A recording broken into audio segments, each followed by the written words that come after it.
Mainit ang naging debate sa Senado ni Senator Robin Padilla at Senator Kiko Pangilinan kaugnay sa panukala ni Senator Padilla na ibaba sa 10 ang edad ng mga batang nagkasala para sila maparusahan. Proteksyon na ng mga bata. Bata. Opo. Pero yung mga nakagawa po ng mga heinous crime, hindi ko po talaga matatanggap na tatawagin nating mga bata itong mga ito. Vulnerable. Ginamit na ng mga sindikato, exploited na, biktima na dahil ginagamit at kinakasangkapan at mabibiktima ulit ng Estado dahil kailangan silang parusahan at ikulong. Dagdag pa ni Senator Padilla na may problema sa implementasyon ng batas. Yan ang batas. Iba ang batas, iba naman ang implementasyon. Na kayo po mismo ang nagsabi, may problema sa implementasyon at Ayon pa kay Senator Padilla, kayo ang nasa posisyon ng akusado. Ako naman ang nasa posisyon ng mga biktima. Agad naman pinalagan ni Senator Pangilinan ang pahayag na ito. ironic lang kasi kayo ang nasa posisyon ng akusado, ako naman ang nasa posisyon ng biktima. Ang ating butihing senador na siya ay para doon sa mga biktima at ako naman ay para doon sa mga akusado. Hindi po. Dagdag pa ni Senator Padilla, sana po buksan natin ang isip natin. Iba po kasi ang pinanggagalingan natin, Senator Kiko. Yung ginagalang at mahal na Senador Kiko Pangilinan, iba po kasi ang pinanggagalingan natin. Ito lang pong pagpapababa natin ng edad, ito po ay kailangan meron din tayong ganong warning na sana po buksan din po natin ang isip natin. Narito ang buong detalye. Sa ating kasalukuyang batas po, ang mga 15 anyos pababa ay exempted sa kriminal na pananagutan at sasailalim sa mga intervention program ng pamahalaan. Samantalang may edad na higit sa 15 taon gulang, ngunit hindi lalampas ng 18 taong gulang ay hindi rin pananagutin. Maliban na lamang kung siya ay kumilos ng may sapat na pag-unawa o discernment. Batid ko din po na naglabas na ang ating kataas-taasang hukuman ng mga panuntunan sa pagdetermina kung ang child in conflict with the law ay umakto ng may discernment. Ayon po sa Supreme Court, ang discernment ay tumutukoy sa kakayahan ng isang bata sa oras ng pagkakasala na maunawaan ang pagkakaiba ng tama at mali. Kasama rin dito ang kakayahan ng minor de edad na malaman ang kahinatnan ng pagkakasala. Nakasaad din po sa Juvenile Justice and Welfare Act ang mga batang may edad higit sa 12 hanggang 15 taong gulang na mapatunayang nagsagawa ng mga seryosong paglabag sa batas ay ituturing lamang na neglected child at ipapasok sa pasilidad ng Intensive Juvenile Intervention and Support Center o tinatawag na Bahay Pag-asa. Ginoong Tagapangulo, saganang akin lamang po naman, baka po napapanahon na upang muli nating bisitahin ang mga umiiral na batas tungkol po sa kriminal na pananagutan ng mga kabataan. Baka po ito ang panahon na upang magkaroon ng mas naaangkop na kahinatnan o consequences ang kanilang mga aksyon sa pamamagitan ng sistema ng hustisya sa ating lipunan. Batid ko po na iba't iba ang magiging reaksyon dito, subalit sa tingin ko ay kailangan na nating suriin ang pagbababa ng edad ng kriminal sa pananagutan hanggang 10 taong gulang po. Pagdating sa karumal-dumal na krimen. Inuulit ko po, kasi marami po akong nabasa, marami pong nagsalita, marami pong nagkwento, na lahat daw po ay in general, gusto ko daw po makulong ng mga bata. Hindi po. Alam niyo po mga kababayan, kung meron pong isang nakakaintindi patungkol sa criminal mind, wala na po sigurong gagaling pa sa akin dito dahil ex-convict ako Hindi ko po yan pinagyayabang. Pero ito pong sinasabi ko ay karanasan ko. Hindi ko po ito nabasa sa libro, hindi ko po ito natutuhan sa teacher, hindi ko po ito na kausap lang ang isang tao o dalawang tao, tatlong tao. Ako po ay nakulong mismo sa populasyon ng bilangguan. Marami din pong nakulong dyan, pero hindi naman nakulong sa bilangguan talaga, nakasama ka sa populasyon. Ikaw mismo ang nandun, nakikita mo yung mga tao, 24 hours, 7 days a week, kasama mo ang mga bilanggo.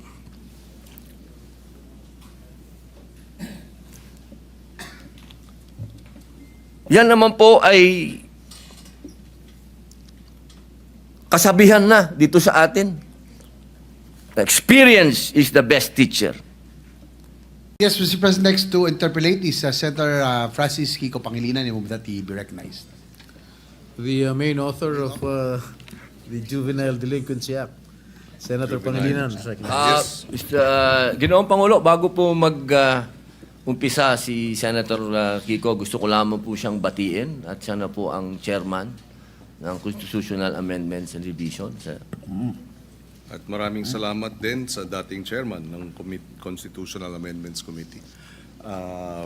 Magandang araw sa kanila lahat. Kung maaari po bang magtanong ng ilang mga katanungan sa ating nagbigay ng kanyang privilege. Opo. Unang-una, nagpapasalamat tayo na ito'y naisiwalat ng ating kasamahan sa Senado, yung usapin ng Juvenile Justice Welfare Law of 2006 and amended noong 2013. Una sa lahat, tayo ay nakikiisa sa kanya sa usapin ng pangangailangan ng hustisya, lalo na sa mga naging biktima ng mga krimen o kaya mga kilos ng mga kabataang nasasangkot o minor de edad na nasasangkot sa criminal activities. Tama lang na dapat ang mga nagkasala ay nananagot. At marahil ay maraming kinakailangan ding liwanagin o linawin sa usapin nung ano nga ba ang tunay na mga probisyon o tunay na mga posibleng mga pag-implementa ng batas at ikumpara ito dun sa mga hindi tama o kaya disinformation.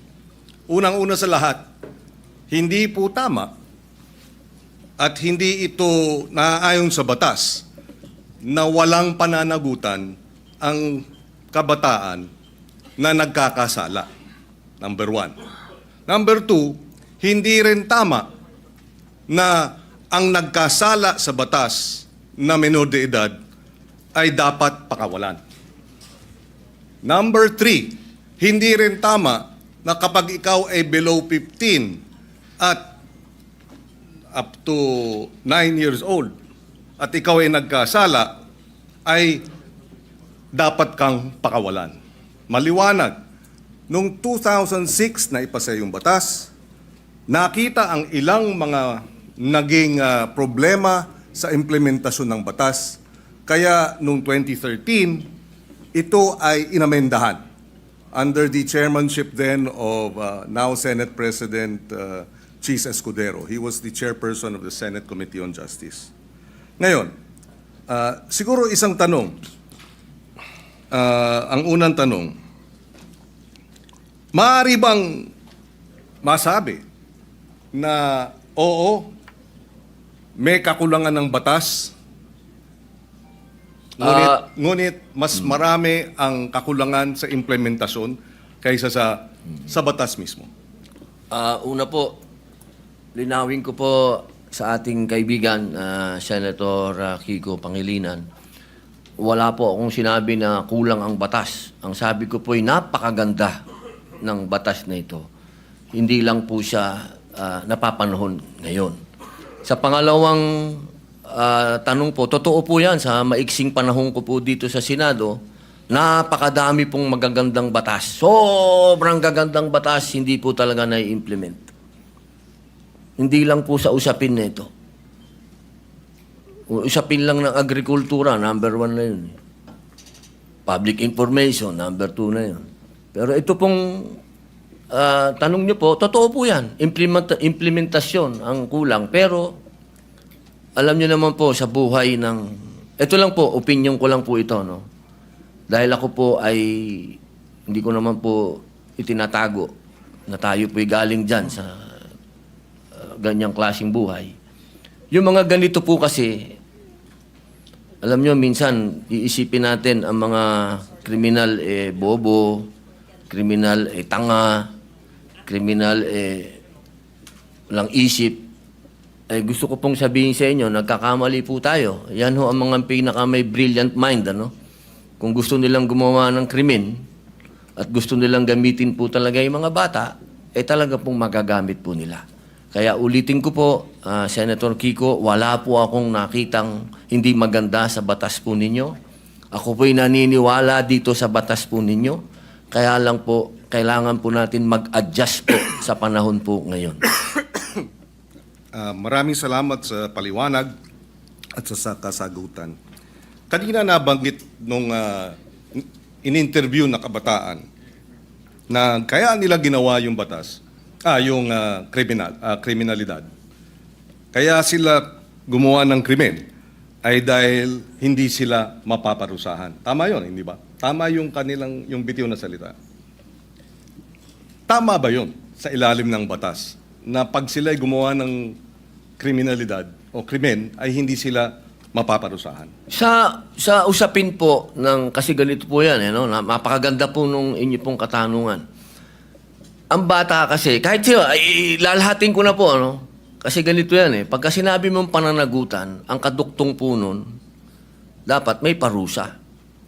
Kasi kung pananagutan, oo, may pananagutan, sinabihan siya, ginawa mo yan, kaya ganito muna ang mangyayari sa'yo, dadaling ka muna dito sa Bahay Pag-asa, dadaan ka dito sa matinding intensive na masasabi nating psychological and moral and lahat na po, no? Sabihin natin. Alam niyo po, Senator Kiko, sa 3 years and a half ko po sa Bilibid, hindi ko naman po nila lahat, ano? Pero wala na pong pinakamagagaling na artista kundi kriminal. Kapag kaharap niyo po yan, lahat ng drama, lahat na po, sabihin niyo po, lahat ng kalungkutan, lahat ng pinagdadaanan niya, sasabihin sa inyo. Pero pag talikod po ng nag-i-interview dyan, o halimbawa ng empleyado yung sabihin gwardiya, o ng probation officer, pag talikod po nun, pagbalik nyo sa selda, bubuksan yung wallet niya, papakita sa iyo yung dyaryo, ito ang pinatay ko, pare. Ganyan po ang criminal mind. Hindi ko naman po inilalahat. Pero pagka sinabi po natin kasi ng pananagutan, dapat nagbabayad ka ng kasalanan. Hindi lang binasa sa iyo. Hindi yung parang gumawa ka ng isang karumal-dumal na krimen, ito po nakita ko po ito dahil ako po ay kagyat na pumunta sa Camarines Norte nung ni-rape nila yung batang, ano po ito Senator Kiko magkakaibigan po ito. Yung babae ni-rape nila, binidyo nila, lahat, pinatay, lahat po, binidyo, hanggang naagnas yung bata, binidyo. Pagdating po, kasama po ako doon, nung dinala po doon sa Bahay Pag-asa, ang sabi nung bata, hahantingin ko kayo. Sabi doon sa mga, papatayin ko kayo. Sabi doon sa mga pulis. Ilang taon yung batang yun? 13 po. At ilang taon yung grupo sila, hindi ba? Grupo po. 13, 15, yung isa po 16. Yung bata pong ni-rape nila, 13 din. Yes. Okay. Kaya ako tinatanong yun dahil yung bitiw na salita ng bata dito sa video na sinasabing ginawa namin ng krimen dahil alam namin hindi kami mapaparusahan ay maling impormasyon. Hindi tama na hindi sila mapaparusahan. At yung mga edad 16, 15, oo, menor de edad, pero maliwanag sa batas na maaari silang litisin bilang mga nasa hustong gulang na kapag napatunayan na meron silang discernment. At ang katunayan niyan, yung magwad killings, dahil sila ay menor de edad nung naganap, pero sila ay 16 at 17. Sila ay nilitis bilang mga nasa hustong gulang at sila ay nakakulong ngayon. In other words, hindi tama yung sinasabi na dahil minor de edad, hindi pwedeng parusahan. Dahil yung dalawang involved sa magwad killings, pinarusahan. Nakakulong ngayon. Yun ang puntong isa. Ayaw nating mangyari ang mga ito. Dapat lang mabigyan ng hustisya ang mga biktima ng karumal-dumal na krimen na galing sa minor de edad. Subalit hindi tama pag sinabing kapag minor de edad dapat pakawalan, number one, dahil pag pinakawalan yan, labag sa batas yan, at dapat parusahan yung mga nagpapakawala ng mga minor de edad na nagkasala. Yan ang batas. Iba ang batas, iba naman ang implementasyon. Yung nagsasabi namang pinakikita yung birth certificate, may pananagutan din ang mga magulang sa ilalim ng batas. At yung mga nagsasabing ginagamit ng mga bata, may pananagutan din sa nasabing batas. In fact, ang parusa dun sa mga gumagamit ay yung maximum na maaaring maging parusa dun sa krimen na isinagawa ng mga bata at ginamit ng mga sindikato. Ito'y madaling sabihin. Parusahan yung bata, ginagamit ng mga sindikato. Bakit hindi habulin yung mga sindikato? Kasi mas madaling parusahan yung bata. Mahirap parusahan yung mga sindikato. Dahil yun, makapangyarihan. Yung bata, vulnerable. Ginamit na ng mga sindikato, exploited na, biktima na, dahil ginagamit at kinakasangkapan, at mabibiktima ulit ng Estado dahil kailangan silang parusahan at ikulong. Kaya kinakailangan marahil ay balansehin natin. Sa usapin ng unang-una, yun nga ba talaga ang sinasabi ng batas? Allow me to read some of the provisions. Parents shall be liable for damages unless they prove to the satisfaction of the court that they were exercising reasonable supervision over the child. Ibig sabihin, may pananagutan ang mga bata, ang mga magulang. Meron ding maliwanag na usapin. Pananagutan ng mga gumagamit sa bata, Section 20C.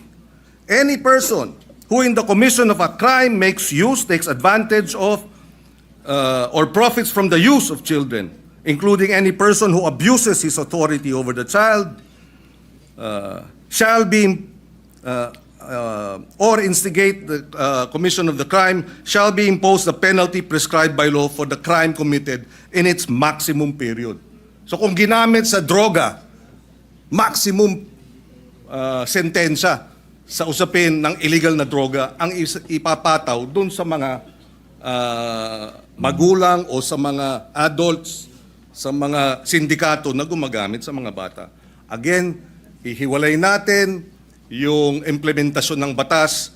Kung mayroong mga kakulungan, dapat managot sila. Pero iba naman ang batas mismo. Opo, katulad po ng sinabi ko kanina, wala po akong nakitang hindi maganda po sa batas po na ginawa po ninyo. Sa umpisa pa lang po ng aking talumpati, ay yan na po kagad. Sinabi ko po ay napakaganda. Yun lamang po sa usapin, doon lamang po sa edad. At yun po talaga ang aming intensyon na bumaba po ito. Dahil sa nakita naman po natin, talagang yung mga nakakagawa po ng krimen ngayon ay nasa ganung edad na po. Huwag niyo pong isipin na ang aking amenda ay para guluhin o sirain ang honor ng batas po na yan. Hindi po. Ako po ay isang ayon dyan. Yung lamang pong provision na yun. Kailangan lang naman po talaga nating pag-aralang mabuti dahil sa ngayon po talaga aming ginagalang at mahal na Senador Kiko Pangilinan, iba po kasi ang pinanggagalingan natin. Kayo po ay magaling na abogado. Kayo po ay nasa, medyo ironic lang kasi kayo ang nasa posisyon ng akusado. Ako naman ang nasa posisyon ng biktima. Pero iisa lang po yung ating mithiin, proteksyonan ng mga bata. Bata. Opo. Pero yung mga nakagawa po ng mga heinous crime, hindi ko po talaga matatanggap na tatawagin nating mga bata itong mga ito. Tama po yan. At kaya nga nakalagay din sa batas, kung sila ay kumilos at magkaroon ng discernment at kumilos na parang mga tulad ng mga nasa hustong gulang na, from 18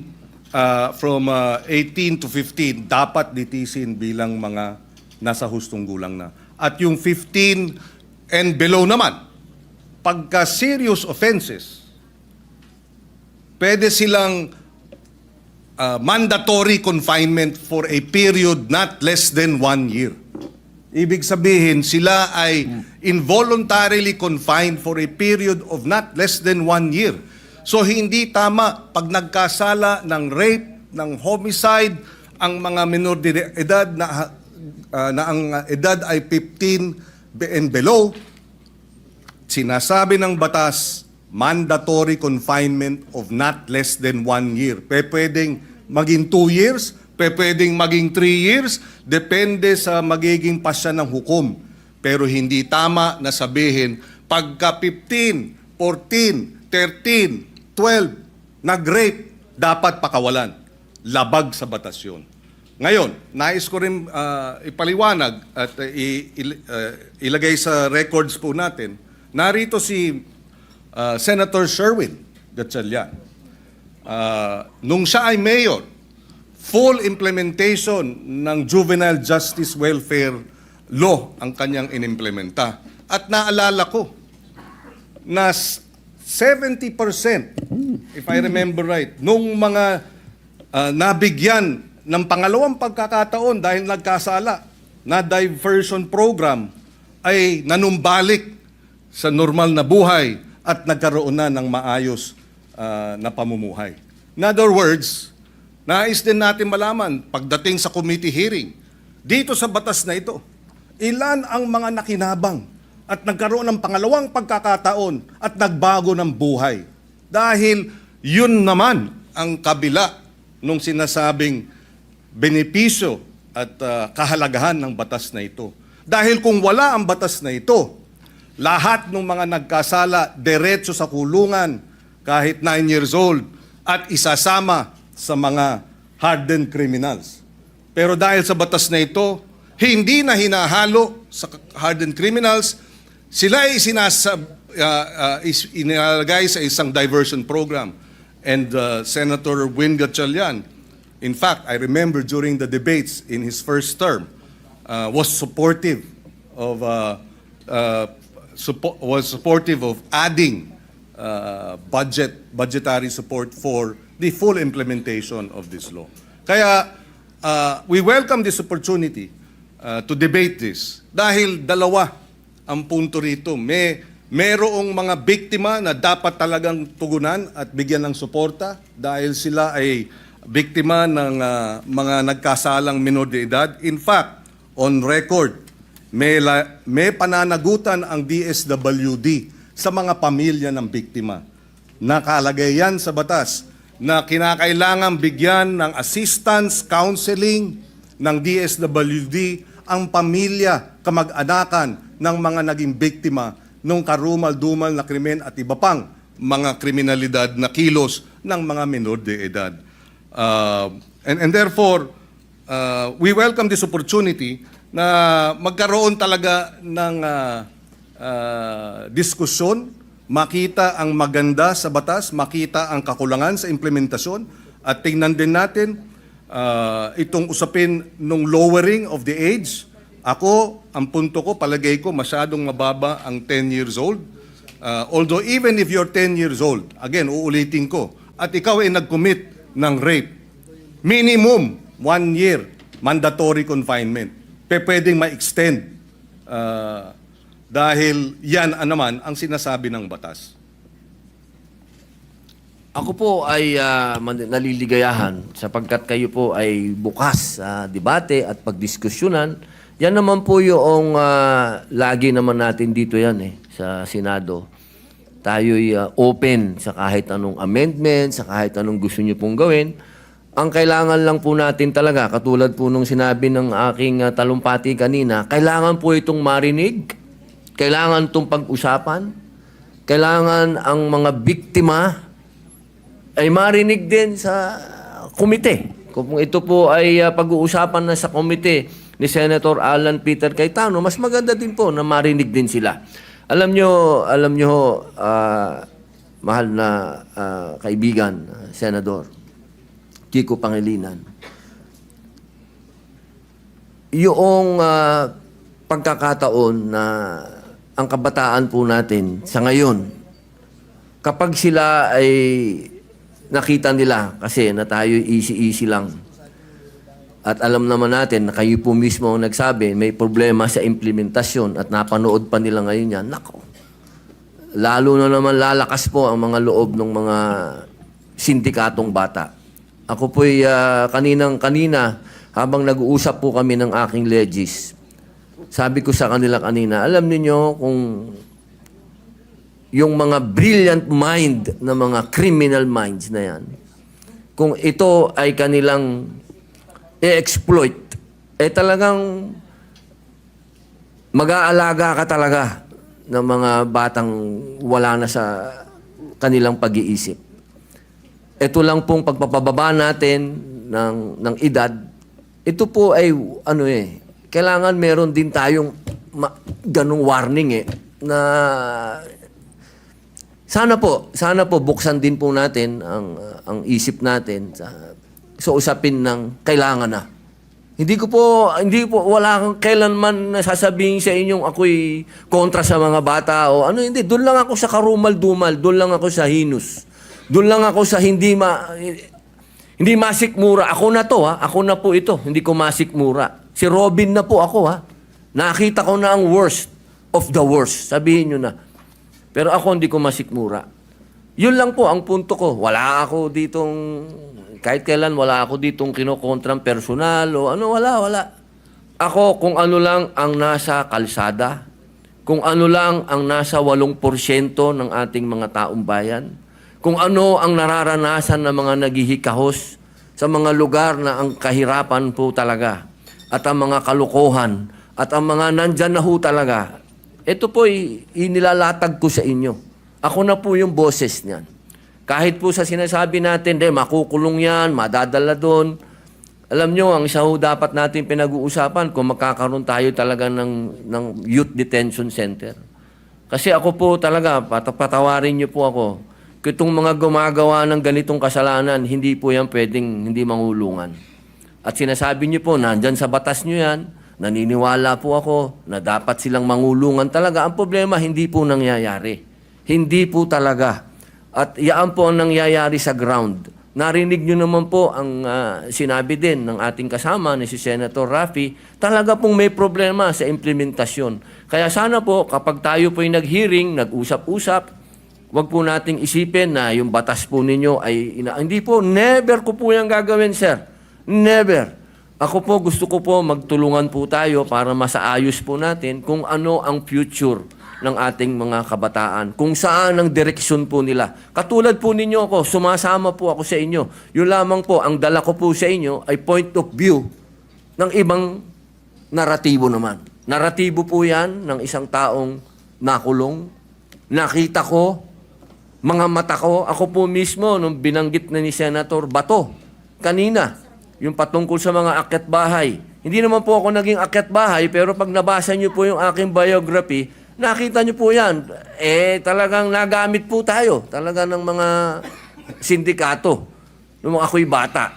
Kaya alam ko po ang pasikot-sikot talaga ng mentalidad na to. Kaya sana po, sa usapin na yon, makinig din po kayo sa akin. Total, malinaw naman po na tayo po ay binigyan ng pahintulot ng konstitusyon. Ang sabi, hindi naman lahat pwede kayo abogado dyan. May iba't iba kayong pwedeng magsasaka, pwedeng artista, pwedeng ex-convict. Dahil naniniwala ang saligang batas na lahat po tayo ay may mako-contribute dito. Sa plenaryo na to. Dito sa institusyon na to. At ito po ang aking pinaniniwalaan. Ito po siguro ang magiging contribution ko sa inyo. Nasabihin po sa inyo kung ano talaga ang estado ng ating criminal minds. Kasi talaga po yan, talaga po eh. Wala na po tayong magagawa. Tanggapin na natin na nandito yan at paano natin naharapin. Sabi nga po, oo, pwedeng maging deterrent, pwedeng hindi. Ang kailangan lang po talaga ay malinawan natin na may parusa. At sabi naman nyo, sa batas ninyo, malinaw ang parusa. Ang problema po, hindi yan ang nangyayari sa ground. Kaya kailangan po talaga nating rebisahin. Kailangan po natin talagang pag-usapan. Kailangan po nating upuan. Kailangan natin itong pag-usapan ngayon na. Huwag nating i-delay. Ang hinihiling po natin, mag-hearing na. Pag-usapan na po ito dahil nangyayari na po natin. Dahil kailan lang yung rape doon sa Quezon City na pinatay yung bata na 8 years old. Ngayon may kinukwento si General Bato po, si Senator Bato na may pinatay lang na pinasok doon sa bahay. Scholar, sinaksak. So, sunod-sunod na po ito, sir. Yun lang po akin na sana ito pong sinabi po ninyo na tatanggapin nyo po lahat. Pag-usapan na po natin sa hearing at dito po sa entablado at magkasundo na po tayo para yung taong bayan po, alam nyo naman po, siguro naman naniniwala naman po ako na pwede tayong mag-meet sa gitna. Pag-usapan natin to. Wala naman pong hindi nakukuha sa pag-uusap. Ang kailangan lamang po tanggapin natin na may problema sa ngayon ang kabataan dahil sobra na pong bata ang mga nakakagawa ng heinous crimes. Yun lang po yun. Wala po kong gusto sa inyong diskusyonan. No po. Kami nagpapasalamat na nabanggit ni Senator Padilla itong usapin nga ng nariyan sa batas na dapat may parusa angkop sa pagiging menor de edad. At meron naman talaga.